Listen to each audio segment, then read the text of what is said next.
At that moment, the doors of the church were tightly closed, and people stood around a man who was bound to a wooden pillar. The flickering candlelight only made the darkness heavier. Each of his breaths sent waves of tension through those nearby. And then a beam of light passed through this silent space. That was Jan Hus, the man ready to stand against the church he once revered. Hus's courage was unimaginable. He was not only a scholar, a teacher, but also one who dared to challenge the very institution that held power. Why would a man with faith in justice and change be condemned for his words? How could a scholar become someone hunted and burned alive on the very land where he had dedicated his life to teaching? The story of Jan Hus is a tragedy, a battle between faith and power, between good and evil. But there is a big question. Why is Hus's death seen as a sacrifice? Could he be the first to suffer for speaking the truth? And the answer lies in his past, where beliefs were challenged and the decisions of the church would change history forever. Jan Hus was not born with special privileges, but he quickly proved himself to the world. Born in Bohemia, where ideas and philosophies might be considered rebellious, Hus grew up in a poor family but always sought learning and truth. The books, the philosophies he encountered were not easy to understand, but they shaped his ambition for greater change. These ideas etched deep within him the desire to change something greater. During his early years of study under the tutelage of monks, Jan Hus not only absorbed knowledge about religion, but also developed a sharp mind, criticizing the things that existed. However, this very sharpness became a threat not only to the church, but also to the powers ruling at the time. Why would someone like Hus dare to challenge an institution as powerful as the church? The answer lies in the freedom he sought. Freedom to convey the truth, freedom to change, freedom to do what was right, even though he knew the path ahead was full of danger. In the early 15th century, Hus began to teach the ideas of John Wycliffe, an English reformer. Wycliffe rejected the absolute power of the Pope and the wrongdoings in the church's doctrines. Hus not only followed these ideas, but made them the core of his teachings and sermons.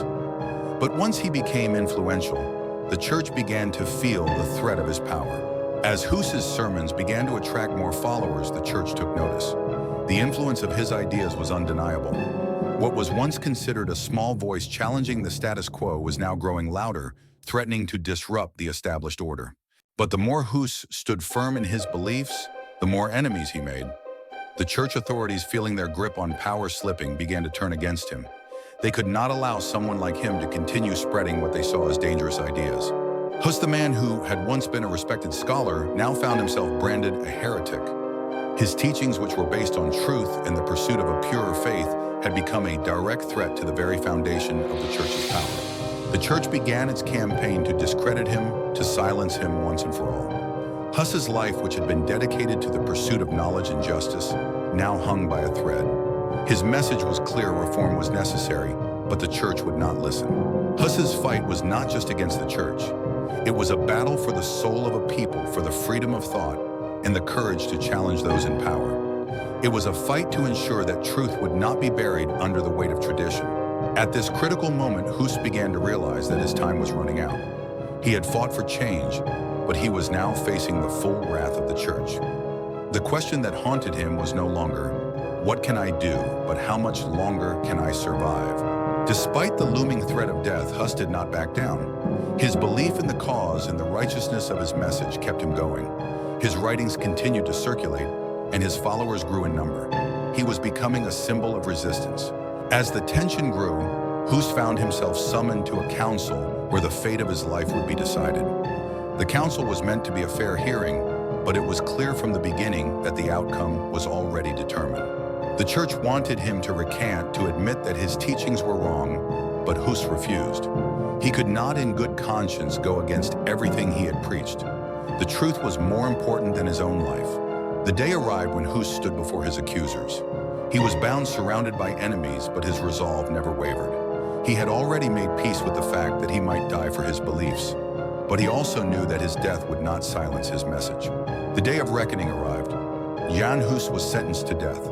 The church authorities, fearing the growing influence of his teachings, had no choice but to eliminate him. His execution would be a message to anyone who dared to question their authority. Jan Hus was led to the stake, surrounded by a crowd that watched in silence. The flames that would soon engulf him were not just a physical death, but also the death of the very ideals he had fought for: justice, truth, and the freedom to speak out. As the fire began to burn, Hus remained calm. His face, once filled with passion and conviction, now showed the serenity of a man who had accepted his fate. There would be no screams, no pleas for mercy. He would die on his own terms. Hus died for a cause much greater than himself. He died because he believed that truth should not be silenced by fear or power. His death was not the end of his message. It was in fact the beginning of something much more significant. In the flames, Jan Hus found his ultimate sacrifice. His death, though brutal and unjust, would fuel the fire of reform. His followers, inspired by his bravery, would continue to spread his teachings far and wide, refusing to let his spirit die with him. The church thought that by killing Hus, they would extinguish the fire of reform. But in reality, they had only made it burn brighter. His ideas continued to spread, and the movement he started grew stronger, even in the face of his brutal death. Hus's death did not break the spirit of the reformers. Instead, it solidified their resolve. They saw him as a martyr, someone who had given his life for the cause of truth and justice. His teachings became even more influential after his death. As the news of Hus's death spread, so did the rumors. The people whispered about the injustice of his execution, and many began to question the authority of the church. Hus's death had not quelled the reform movement, it had sparked it. The church, in its attempt to maintain control, only fueled the fire of rebellion. Hus's followers grew in number, and their influence spread throughout Europe. The church's power began to wane, and Hus's message of reform became louder and more urgent. Years after his death, Jan Hus became a symbol of resistance. His teachings were passed down through generations, inspiring future reformers who would continue his work. His death had not been in vain, it had ignited a movement that would change the course of history. Jan Hus's legacy continued to grow. His writings, once condemned, were now studied and admired by those who sought reform. The very church that had condemned him now saw his influence spreading far beyond what they could control. As the reform movement gained momentum, the church's attempts to suppress it became more desperate. They sought to silence the truth, but the ideas that Hus had planted in the hearts of many could not be erased. Hus was no longer just a man, he had become an idea that refused to be suppressed even in the face of death. His death had ignited a spark that spread like wildfire, touching the hearts of people everywhere. His followers, who had once been afraid, now spoke out with greater courage. They knew that Jan Hus's death was not the end of his mission. It was only the beginning of a new chapter in the struggle for truth and justice. Hus's influence reached beyond Bohemia. His ideas spread to distant lands, inspiring others to question the authority of the church and to seek reform. The movement that had begun with one man's courage was now a global force. The church's attempts to suppress Hus's ideas only strengthened the resolve of his followers. They knew that if they remained silent, the injustice of his death would continue to haunt them. They spoke out not just for Hus, but for the future of all who sought truth. Even after his death, Jan Hus's name continued to inspire those who fought for reform. His legacy became a rallying cry for those who believed that the church's power should not be absolute, and that truth should be accessible to all. Jan Hus's death had not broken the spirit of reform. Instead, it had brought about a new awakening. The death of one man had set in motion a movement that would eventually lead to the Protestant Reformation and change the course of history forever. As the years passed, Hus's teachings became more ingrained in the fabric of society. His commitment to truth, even in the face of death, had become a symbol of resistance against tyranny. His name lived on, etched in the annals of history. Jan Hus may have died at the stake, but his ideas continued to burn brightly. His spirit, unbroken by the flames, had been passed down through generations, inspiring countless others to stand up for justice and truth, no matter the cost. The movement sparked by Jan Hus's death spread across Europe. His followers began to organize, forming communities dedicated to his teachings. These communities became the backbone of the reform movement that would challenge the established church. The church, feeling its authority slipping, began to crack down harder on Hus's followers. But no amount of persecution could silence the message that had been set in motion by Hus's courageous stance. The fire of reform could not be extinguished. As more people joined the reform movement, the church found itself at a crossroads. The question was no longer whether Hus was right, but how much longer the church could maintain its grip on power. The winds of change were blowing, and they could not be ignored. The influence of Huss's teachings reached beyond the intellectual elite. Ordinary people who had once been ignorant of the issues Huss addressed now began to question the church's doctrines. The seeds of rebellion had been sown, and they were growing quickly. John Huss had become more than a martyr. He had become a symbol of resistance against an oppressive system. His death had given rise to a movement that sought not only religious reform, but also social and political change. As the movement spread, the church sought to discredit Huss's followers, but their efforts were in vain. The ideas of reform had taken root deeply, and no amount of propaganda or violence could erase them. The church had underestimated the power of truth. The reform movement, once scattered and disorganized, now found itself with a clear sense of purpose. Huss's death had galvanized the reformers, and they were determined to continue his fight for a church that would be more honest and more accountable. Huss's influence even reached the corridors of power. Kings and rulers who had once been loyal to the church began to listen to the voices of reform. The world was changing, and the church's dominance was being questioned on every level. Even the scholars and theologians who had once condemned Huss now began to reconsider his teachings.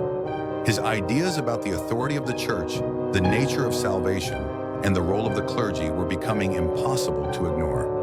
Huss's death had sparked a fire that would burn for centuries. His influence shaped the course of history, paving the way for the Protestant Reformation and the eventual establishment of a new, more diverse religious landscape in Europe. Years after Huss's death, his teachings began to shape the foundation of what would later be known as the Protestant Reformation. Figures like Martin Luther and John Calvin found inspiration in Huss's message of reform, which transcended time and geographical boundaries.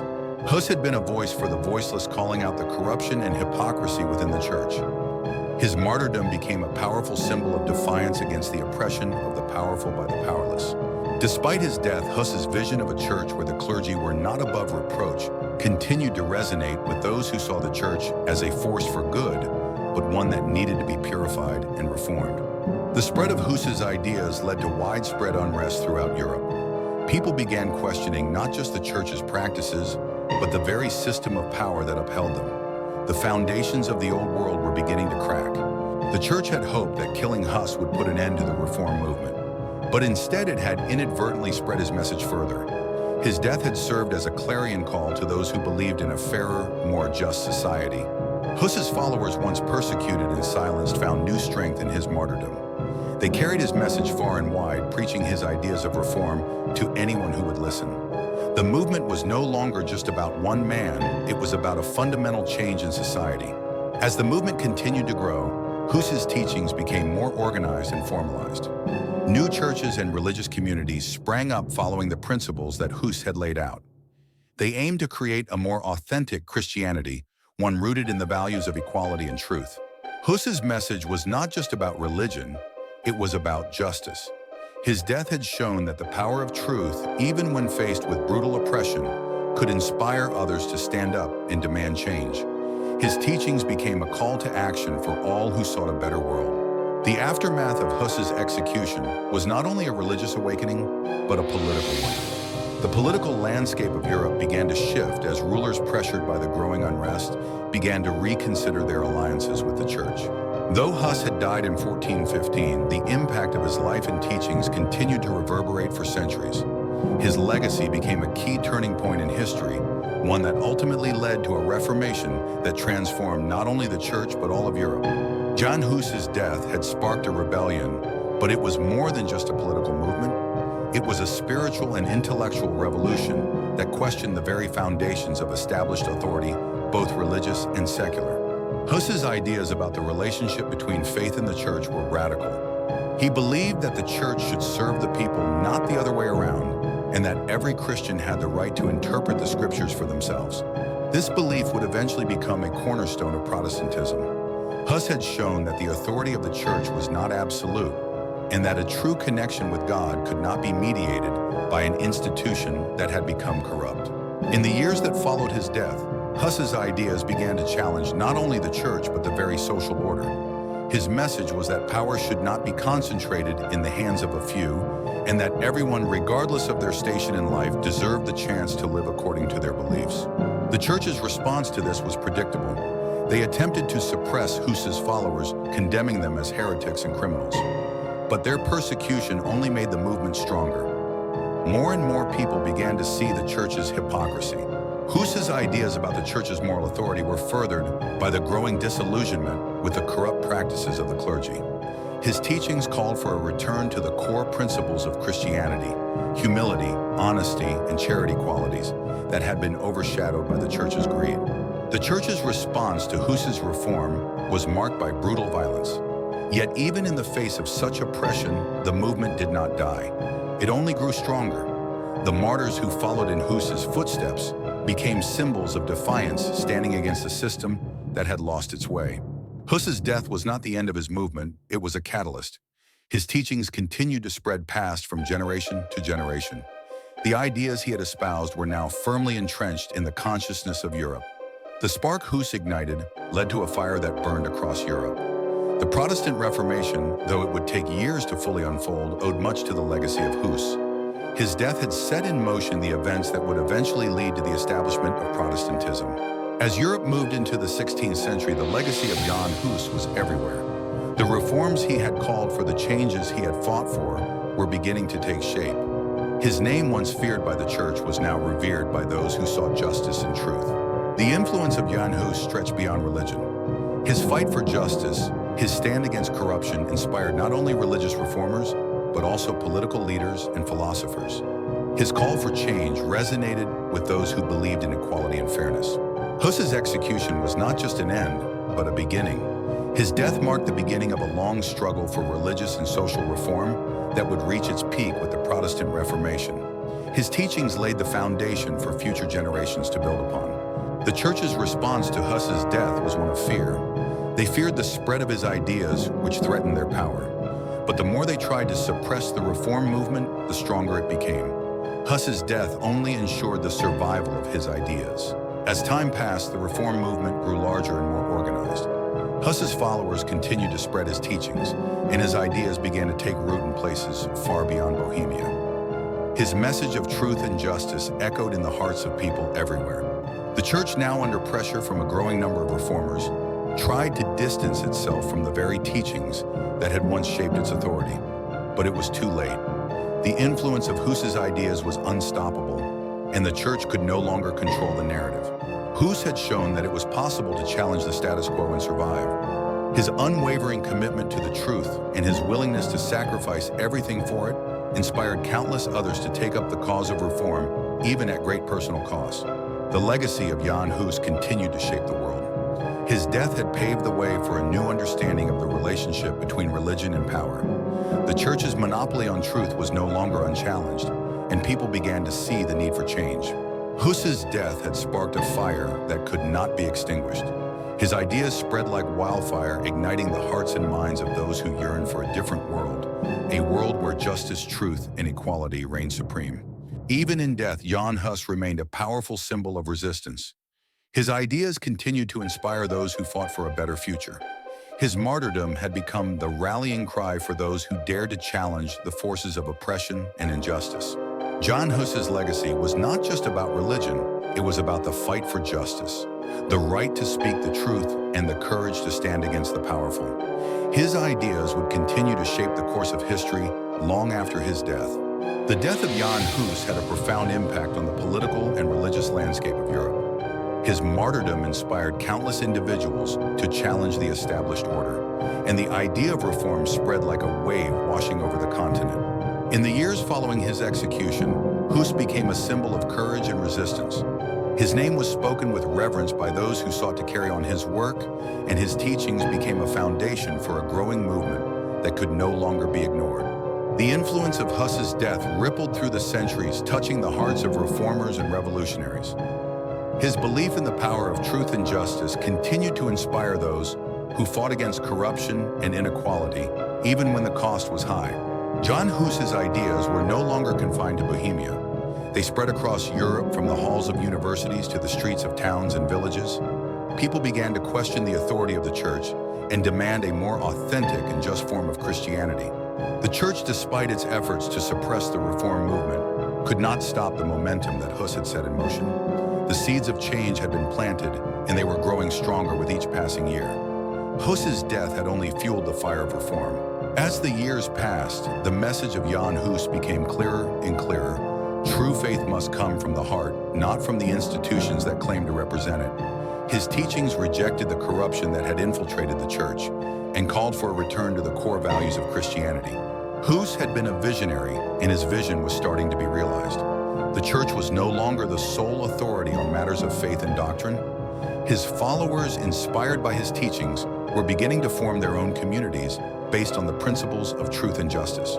The power of Hus's ideas was undeniable. His death had marked the beginning of a movement that would eventually lead to the establishment of Protestantism and change the religious landscape of Europe forever. The influence of Jan Hus reached far beyond religion. His fight for justice and truth became a guiding light for those who sought political reform. His message transcended the boundaries of faith and became a call for social and political change. As the Protestant Reformation gained momentum, Jan Hus was remembered not just as a martyr, but as a prophet. His teachings had laid the foundation for a new era in which individuals could question authority and seek truth without fear of persecution. The ripples of Jan Hus's death continued to spread. What began as a small movement in Bohemia became a force that could not be ignored. Hus's legacy lived on through those who continued to challenge the church's authority, laying the groundwork for the Protestant Reformation. As the reformers grew in number and influence, they began to demand changes not just within the church but in society as a whole. The ideals of equality, justice, and truth that Hus had championed began to take root in the hearts of ordinary people. Hus's followers, once persecuted in silence, now stood strong in their conviction. They knew that their leader had died for a cause far greater than himself, and they were determined to carry on his fight for a more just and truthful world. The church, once a powerful institution that controlled every aspect of life, began to lose its grip on society. Hus's death had exposed the weaknesses in the church's authority, and the people began to demand a more personal, direct relationship with God. Despite the church's attempts to suppress the movement, the voices of reform grew louder. Hus's teachings had inspired a generation of thinkers, activists, and religious leaders who would challenge the status quo and bring about the changes that Hus had dreamed of. As the years passed, Hus's teachings continued to inspire reformers across Europe. Figures like Martin Luther and John Calvin drew inspiration from his rejection of the church's abuses, using his ideas to fuel their own movements for religious reform. The church's attempt to silence Hus had only made his message more powerful. His death had sparked a revolution, and even as the church tried to put it down, it continued to spread. Hus had shown that even the strongest institutions could not stand against the power of truth. The influence of Jan Hus extended far beyond his death. His teachings had transcended time and space, inspiring future generations to stand up for justice, to challenge corrupt systems, and to seek truth even when it came at a great personal cost. Jan Hus's death had not been in vain. His martyrdom had sparked a movement that would change the world. The ideas he had fought for, the truths he had spoken, would live on in the hearts of those who believed that a better world was possible. The story of Jan Hus is not just a tale of religious reform, it is a story of courage, sacrifice, and the enduring power of truth. His death marked the beginning of a new era, one where the pursuit of justice and truth would continue to shape the course of history for centuries to come.